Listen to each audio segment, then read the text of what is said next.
So friends, last video में हमने whole numbers तक का डिस्कशन कर लिया था। इस वीडियो में हम इंटीजर्स के डिस्कशन के साथ स्टार्ट करते हैं। एक लिमिटेशन हमने नेचुरल नंबर्स के पिछले वीडियो में देखी थी। अब एक और लिमिटेशन समझने के लिए मैं आपसे एक सिंपल सा क्वेश्चन पूछता हूँ। अगर मैं आपसे पूछूँ 11 - 7 क्या होता है, आप मुझे बड़े आराम से उसका आंसर दे देंगे नेचुरल नंबर्स यूज़ करके। उसका आंसर ऑब्वियसली होगा 4। लेकिन अगर मैं आपसे कहूँ कि आप मुझे 7 - 11 का आंसर दीजिए और सिर्फ नेचुरल नंबर्स यूज़ करके, तो जाहिर सी बात है आप इसका आंसर मुझे नहीं दे पाएंगे। क्यों नहीं दे पाएंगे? क्योंकि ऐसा कोई नेचुरल नंबर नहीं है जो 7 - 11 का आंसर को रिप्रेजेंट करे। और इसलिए अब ज़रूरी है कि हम नेगेटिव नंबर्स के कॉन्सेप्ट को इंट्रोड्यूस करें।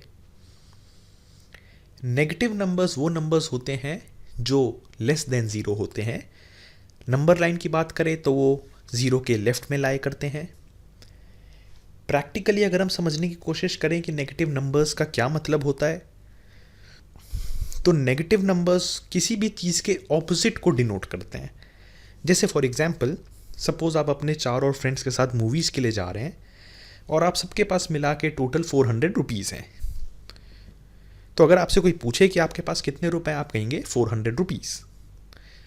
लेकिन मान लीजिए कि वहाँ पे आप मूवी देखने गए, वहाँ पे आपको पता चला कि हर टिकट का प्राइस जो है वो है ₹100। तो आपको जाहिर सी बात है कि टोटल आपको 500 रुपीज़ चाहिए। आप 5 फ्रेंड्स हैं टोटल, आप और आपके 4 फ्रेंड्स, ठीक है। तो आपके पास 100 रुपये कम है।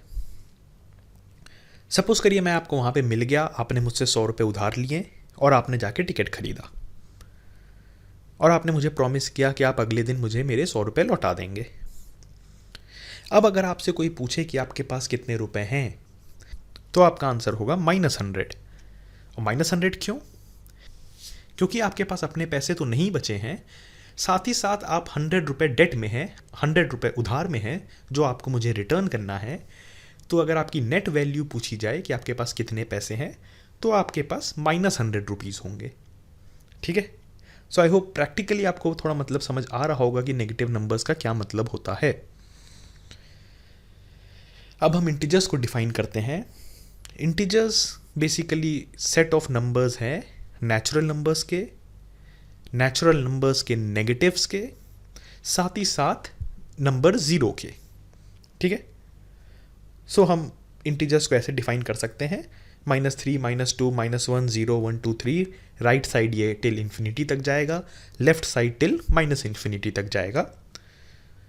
या जो दूसरा तरीका हमने देखा वो है कि हम इसको कलेक्शन देखें नेचुरल नंबर्स का, नेचुरल नंबर्स के नेगेटिव्स का, साथ ही साथ नंबर ज़ीरो का। इंटीजर्स को हम जनरली डिनोट करते हैं सिंबल Z से। एक हमारे लिए जानने वाली बात और है, जो नंबर ज़ीरो होता है वो ना तो पॉजिटिव होता है और ना ही नेगेटिव होता है। ज़ीरो के राइट में जो नंबर्स लाई करते हैं नंबर लाइन में वो पॉजिटिव होते हैं, जो लेफ़्ट में लाई करते हैं वो नेगेटिव होते हैं। ज़ीरो लेकिन ना तो पॉजिटिव होता है और ना ही नेगेटिव होता है। और हमारी डिस्कशन से आपको ये समझ में आ गया होगा कि होल नंबर्स हैं वो भी एक प्रॉपर सबसेट होते हैं इंटीजर्स का, और जाहिर सी बात है नेचुरल नंबर्स होते हैं वो भी एक प्रॉपर सबसेट होते हैं इंटीजर्स का। अब हमने इंटीजर्स डिस्कस कर लिया है, अब हम फ्रैक्शंस डिस्कस कर लेते हैं। फ्रैक्शंस का कॉन्सेप्ट समझने के लिए हम फिर से एक एग्जांपल लेते हैं। सपोज करिए आपके पास 4 चॉकलेट्स हैं और आप टोटल 5 फ्रेंड्स हो। तो अब इससे जाहिर सी बात है, अगर आपको ये 4 चॉकलेट्स 5 फ्रेंड्स में डिवाइड करने हैं तो हर फ्रेंड को, हर पर्सन को एक चॉकलेट से तो कम ही मिलेगा, राइट। इनफैक्ट सबको 4/5 चॉकलेट मिलेगा। 4/5 मतलब 0.8 चॉकलेट हर पर्सन को मिलेगा। 4/5 को हम कहते हैं फ्रैक्शन, और 0.8 डेसिमल रिप्रेजेंटेशन है 4/5 का, ठीक है। 4/5 फ्रैक्शनल फॉर्म है, 0.8 उसका डेसिमल रिप्रेजेंटेशन है। वैल्यू जाहिर सी बात है दोनों की सेम है। फ्रैक्शन में हम जो टॉप का पोर्शन होता है उसको हम न्यूमरेटर कहते हैं, जो कि यहाँ पे 4 है। जो बॉटम का पोर्शन होता है उसको हम डिनोमिनेटर कहते हैं, जो कि यहाँ पे 5 है। फ्रैक्शन से रिलेटेड एक और चीज़ है, किसी भी फ्रैक्शन का डिनोमिनेटर कभी ज़ीरो नहीं हो सकता। ठीक है, ये आपको ध्यान रखना होगा, एक बहुत इंपॉर्टेंट प्रॉपर्टी है। और इसका एक बहुत ही सिंपल सा कारण है, फ्रैक्शन का डिनोमिनेटर इसलिए कभी ज़ीरो नहीं हो सकता क्योंकि डिवीजन बाय ज़ीरो पॉसिबल नहीं होता। ठीक है, किसी भी नंबर का डिवीजन बाय ज़ीरो अनडिफाइंड होता है। कुछ स्टूडेंट्स को ये मिसअंडरस्टैंडिंग होती है कि अगर हम ज़ीरो से किसी नंबर को डिवाइड कर रहे हैं तो हमारा आंसर इन्फिनिटी होगा। ये एक्चुअली एक गलत आंसर है। Division by zero is not possible, कभी भी उसका आंसर इन्फिनिटी नहीं होता है।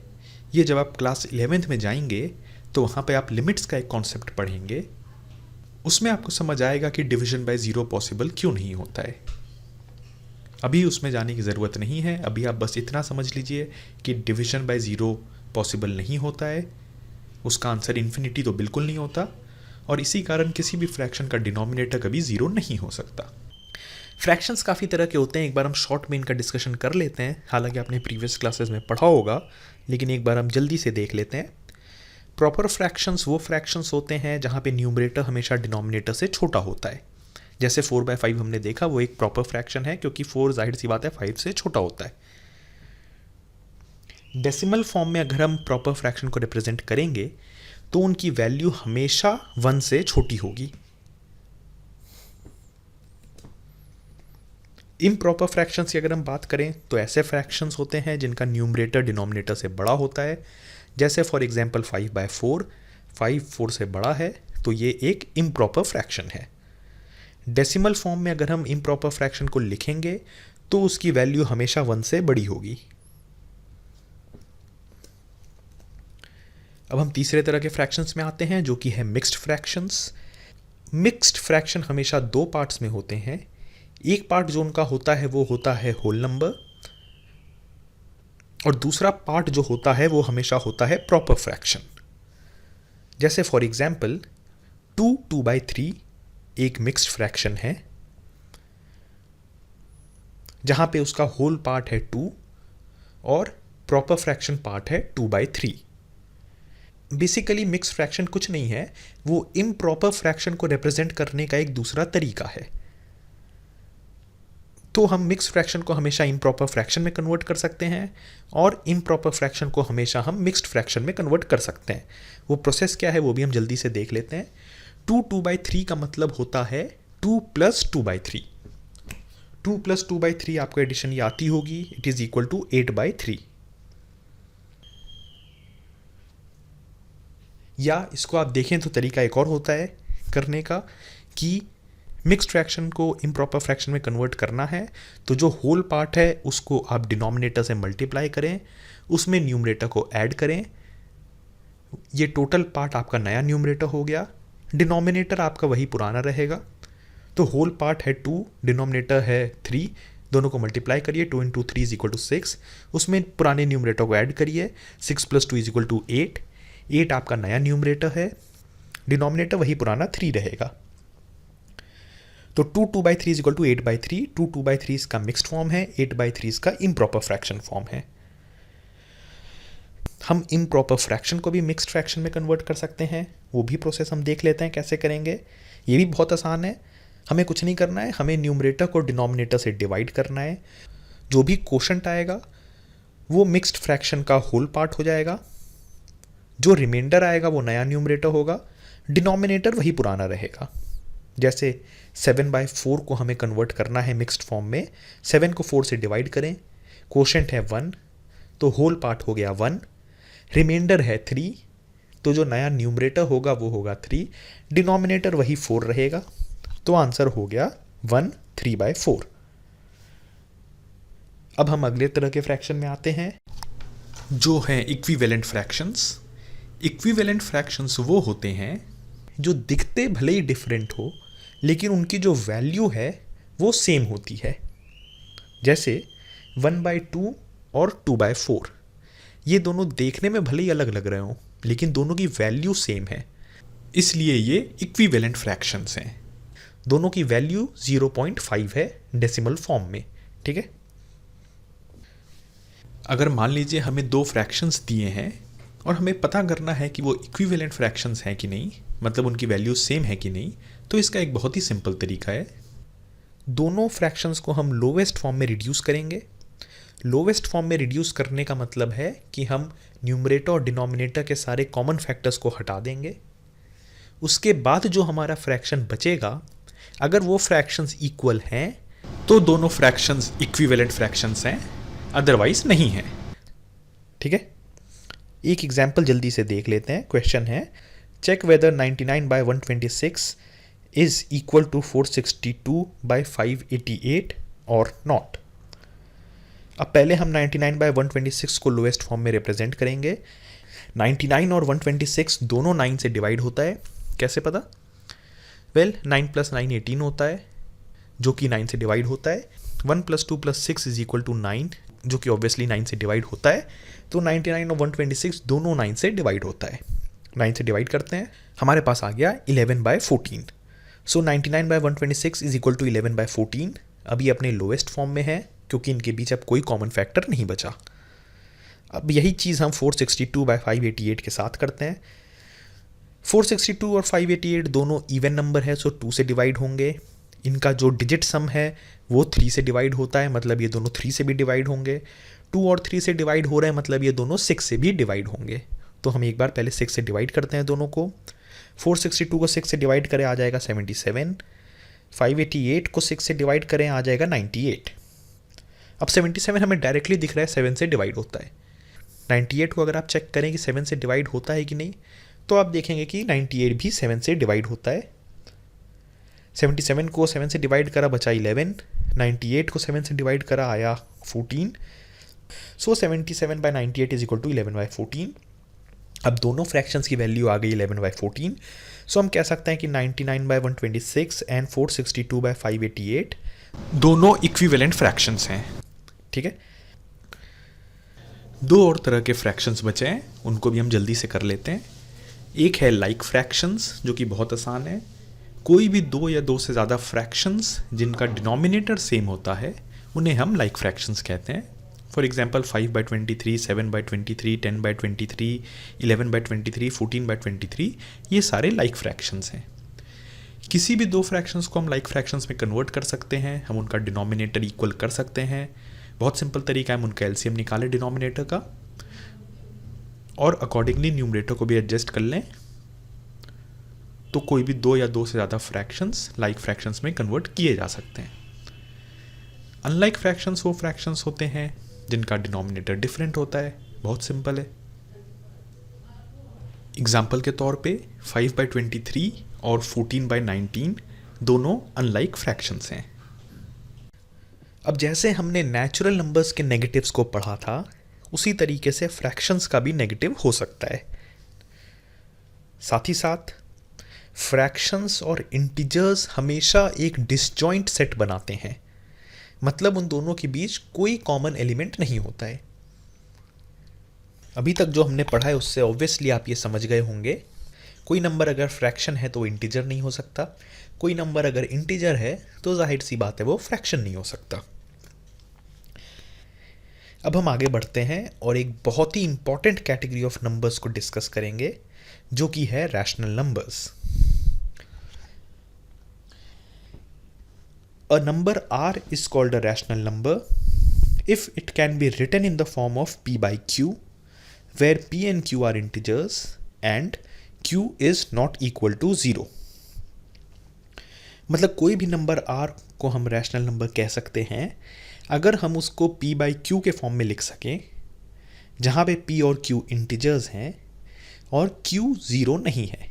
q 0 नहीं है, ये जाहिर सी बात है इसलिए नहीं है क्योंकि अभी हमने पढ़ा division bye 0 is not possible. p and q को इंटीजर्स होना चाहिए, मतलब वो पॉजिटिव भी हो सकते हैं और नेगेटिव भी हो सकते हैं। एक बात यहाँ पे ध्यान दीजिएगा कि p जो है वो 0 हो सकता है, लेकिन q 0 नहीं होना चाहिए। p 0 है तो ऑब्वियसली हमारे पास जो नंबर आएगा वो होगा 0, जो कि एक रैशनल नंबर है, लेकिन q कभी 0 नहीं हो सकता। अब आपके दिमाग में एक चीज़ चल रही होगी कि रैशनल नंबर्स जो हैं वो काफ़ी फ्रैक्शंस जैसे दिख रहे हैं, राइट? मतलब अंतर क्या है रैशनल नंबर्स और फ्रैक्शंस के बीच फिर? क्या ये दोनों सेम है? एक्चुअली इन दोनों के बीच एक बहुत बड़ा डिफरेंस है और मैं समझाता हूँ वो डिफरेंस क्या है। अगर हमारे पास सपोज करिए एक फ्रैक्शन है of the form a by b, जहाँ पे a एंड b के बीच कोई कॉमन फैक्टर नहीं है, मतलब a बाई बी अपने लोवेस्ट फॉर्म में है, इस केस में b कभी 1 के इक्वल नहीं होगा। मतलब किसी भी फ्रैक्शन में डिनोमिनेटर कभी 1 नहीं हो सकता है। अगर डिनोमिनेटर 1 हो गया तो वो नंबर हमेशा एक इंटीजर हो जाएगा और फ्रैक्शन नहीं रहेगा। लेकिन रैशनल नंबर में डिनोमिनेटर 1 भी हो सकता है। आई होप आप समझ रहे हैं मैं क्या कह रहा हूँ। इससे एक सीधा कंक्लूजन ये आता है कि कोई भी इंटीजर भी एक रैशनल नंबर है, राइट? जैसे 5/1 जो है वो एक रैशनल नंबर है। 5/1 ऑब्वियसली 5 होता है, तो हम कह सकते हैं कि 5 एक रैशनल नंबर है। उसी तरीके से 0 भी एक रैशनल नंबर है, क्योंकि 0 को हम लिख सकते हैं 0/1। -4 एक रैशनल नंबर है, ठीक है। -10/11 भी एक रैशनल नंबर है। 14/23 भी एक रैशनल नंबर है। तो रैशनल नंबर अब आप समझ गए होंगे कि ये बेसिकली एक सेट ऑफ नंबर्स है जो कंसिस्ट करता है इंटीजर्स का और पॉजिटिव एंड नेगेटिव फ्रैक्शंस का, ठीक है। आप पूरा सेट ऑफ इंटीजर्स उठा लें, पूरा सेट ऑफ फ्रैक्शंस उठा लें, पॉजिटिव और नेगेटिव, तो आपको सेट ऑफ रैशनल नंबर्स मिल जाएगा। इसको हम इस वेन डायग्राम से भी दिखा सकते हैं। जैसा कि आप देख सकते हैं, नेचुरल नंबर्स सबसेट होते हैं होल नंबर्स का, होल नंबर सबसेट होते हैं इंटीजर्स का, फ्रैक्शंस और इंटीजर्स डिसजॉइंट सेट होते हैं, और फ्रैक्शंस और इंटीजर्स मिला के रैशनल नंबर्स बनाते हैं। मतलब फ्रैक्शन भी एक सबसेट है रैशनल नंबर का और इंटीजर भी एक सबसेट है रैशनल नंबर का। रैशनल नंबर्स को हम जनरली डिनोट करते हैं लेटर Q से। सो हमने अभी तक नेचुरल नंबर्स पढ़ लिया है, होल नंबर्स पढ़ लिया है, इंटीजर्स पढ़ लिया है, फ्रैक्शंस पढ़ लिया है और रैशनल नंबर्स पढ़ लिया है। अब हमारे पास एक तरह के नंबर्स बाकी हैं, वो है इर्रेशनल नंबर्स। इर्रेशनल नंबर्स को पढ़ने से पहले हमें रैशनल नंबर्स से रिलेटेड एक और कॉन्सेप्ट पढ़ना है, वो हम अगले वीडियो में देखेंगे। और साथ ही साथ अभी तक जो हमने पढ़ा है उससे रिलेटेड एनसीईआरटी में जो क्वेश्चंस हैं वो क्वेश्चंस हम अगले वीडियो में सॉल्व करेंगे, और उसके बाद हम इर्रेशनल नंबर्स और रियल नंबर्स की स्टडी करेंगे। तो अगले वीडियो में मिलते हैं हम। Goodbye for now.